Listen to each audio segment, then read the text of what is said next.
Et donc bien, salut à tous, aujourd'hui on se retrouve pour une nouvelle vidéo parlant d'impression 3D. Alors tout d'abord, on va devoir installer un logiciel que je vous mettrai en description. On va donc ouvrir notre navigateur, taper Cura dans la barre de recherche et se rendre sur leur site officiel. Donc celui-là. Quand on se retrouve sur ce site, il va falloir cliquer sur I agree, download for free, donc ce qui va vous permettre de télécharger le fichier. Donc là, vous sélectionnez ce que vous voulez. Moi, je vais sélectionner que je ne veux pas donner mes informations. Vous cliquez sur download et vous n'avez plus qu'à enregistrer. Et là maintenant, il va falloir attendre que le fichier se télécharge. Il va maintenant nous falloir un fichier à imprimer. Donc on va se retrouver sur Thingiverse. Je vous mettrai évidemment le lien de ce site dans la description. Et donc, eh bien c'est un site en anglophone. Donc vous allez taper le nom de ce que vous voulez en anglais. Donc là, en l'occurrence, ce sont des engrenages. Donc j'ai tapé cog dans la barre de recherche. Et ensuite, vous n'avez plus qu'à choisir ce qu'il vous faut.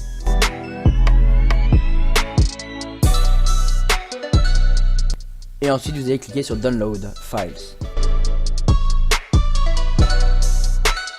Cliquez ensuite sur Enregistrer.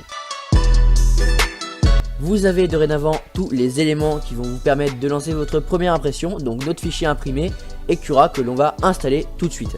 Donc vous allez double-cliquer sur l'installateur Cura. Il va vous demander si vous voulez bien que ça apporte des fonctionnalités à votre ordinateur. Vous faites oui, il n'y a pas de problème. Ensuite, vous faites suivant. Si vous voulez dire, vous pouvez I agree. Suivant, suivant, suivant. Toujours suivant. On l'installe correctement. Sauf que là, on va juste décocher 2-3 trucs. Histoire de ne pas installer des choses qui sont inutiles. Voilà. Et ensuite, dès que vous avez fini de faire pareil que moi, vous faites suivant. Et maintenant, vous allez attendre la fin de l'installation. Cochez la case, puis cliquez sur fermer.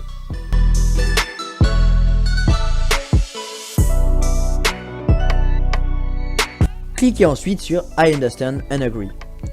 Puis vous n'avez plus qu'à choisir votre imprimante parmi celles qui sont déjà présentes. Si elle ne s'y affiche pas, tout simplement c'est que les paramètres vous allez devoir les faire vous-même ou les chercher sur internet. Donc moi en l'occurrence c'est une Creality Under 3 qui est déjà préconfigurée dans le logiciel Cura. Et voilà, Cura est bien installé sur votre ordinateur. On va pouvoir passer à l'étape suivante. Et maintenant on va passer à l'impression. Donc on va récupérer notre fichier cog.zip et on va lui créer un dossier pour tout simplement récupérer tous les fichiers qu'il contient. Donc ensuite on va glisser ce cog.zip dans notre dossier et on va cliquer droit pour faire extraire ici. Et là on aura tous nos fichiers. Donc qu'est-ce qui va nous intéresser? Et bien tout d'abord il y aura le readme.txt et ensuite dans les files il y aura tous les fichiers STL à imprimer. En ouvrant readme.txt, on y découvre tous les liens utiles, les droits d'auteur, enfin l'auteur, et les settings. Alors ce qui va nous intéresser, c'est Raft Support Resolution and Infill. Raft, c'est ce qui se place au niveau de la base de votre impression et qui va vous permettre de la consolider et ensuite il faudra l'arracher. Les supports, il faudra également les arracher à la fin d'impression. C'est quand il y a certaines pièces qui sont en l'air et ne peuvent pas tenir pendant l'impression, et des sortes de piliers en plastique vont se créer au fur et à mesure de l'impression. Et il faudra également les arracher à la fin. La résolution, ça va de 0.1 à 0.4 et bien au-dessus. C'est la qualité d'impression. En fin de compte, plus vous allez augmenter la résolution, plus la qualité sera pas très belle. C'est-à-dire que vous n'aurez pas une pièce extrêmement jolie, pas très précise. Mais plus votre impression sera rapide. C'est-à-dire qu'une pièce en 0.4 sera moins jolie qu'une pièce en 0.1. Mais en 0.4, elle sera beaucoup plus rapide à imprimer. Et infill, c'est tout simplement le taux de remplissage. C'est-à-dire que Cura va créer une structure qui permette à l'impression d'avoir des trous pour éviter de consommer trop de plastique, mais d'avoir une structure assez fiable pour pouvoir avoir une pièce solide. On va maintenant se rendre dans le dossier Files et on va ouvrir notre fichier en le glissant dans Cura ou si Cura n'est pas ouvert en double-cliquant dessus. On va pouvoir maintenant y importer tous les paramètres qu'on a pu voir précédemment. Considérez d'abord que Raft équivaut à Build Plate Adhesion dans Cura. Donc là on va le cocher vu qu'il y a marqué Yes et on va faire la même chose pour le reste. Donc support Yes. Donc là dans Cura c'est égal à Generate Support, pas très compliqué à deviner, on est d'accord. Et maintenant il nous reste Résolution et Infill. Donc tout simplement dans Cura, très simple, Infill et Layer 8 pour la résolution. C'est des sortes de barres à glisser tout ça. Très important également, il faut préciser quel matériel vous allez utiliser. Donc moi en l'occurrence c'est du PLA. À gauche vous pouvez régler l'échelle. Dès que vous avez fini, cliquez sur Prepare. Moi, pour gagner du temps d'impression et parce que j'ai jugé que ça ne servait à rien, j'ai retiré les supports et les rafts. Puis j'ai recliqué sur Prepare.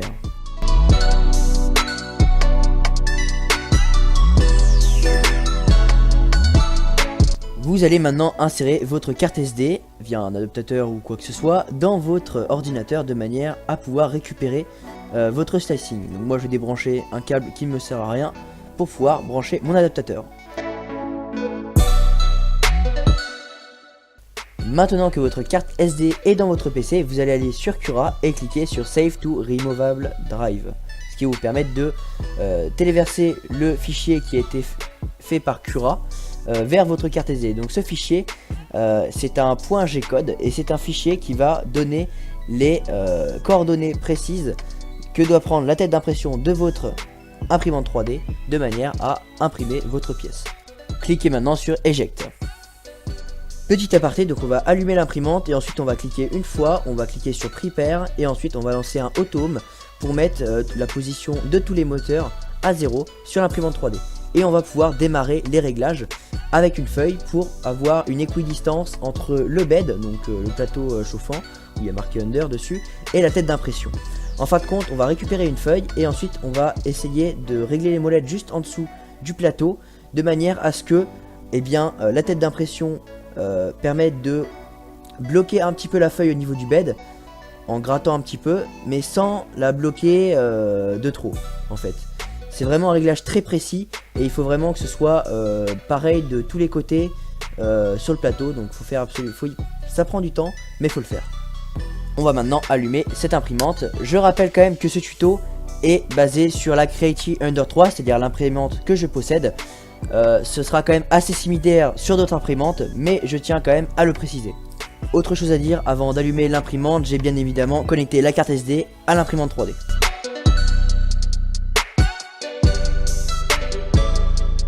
Vous allez cliquer une fois pour accéder au panel, ensuite descendre jusqu'à Print from SD et ensuite choisir votre fichier. Donc moi en l'occurrence c'est example.gcode. L'imprimante va chauffer, atteignant 200 degrés et 60 degrés sur le bed, elle démarrera l'impression automatiquement.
Il ne vous reste plus qu'à déclipser le plateau, à retirer le nettoyage de la tête d'impression à la gauche du plateau, à retirer votre pièce, les supports et les rafts.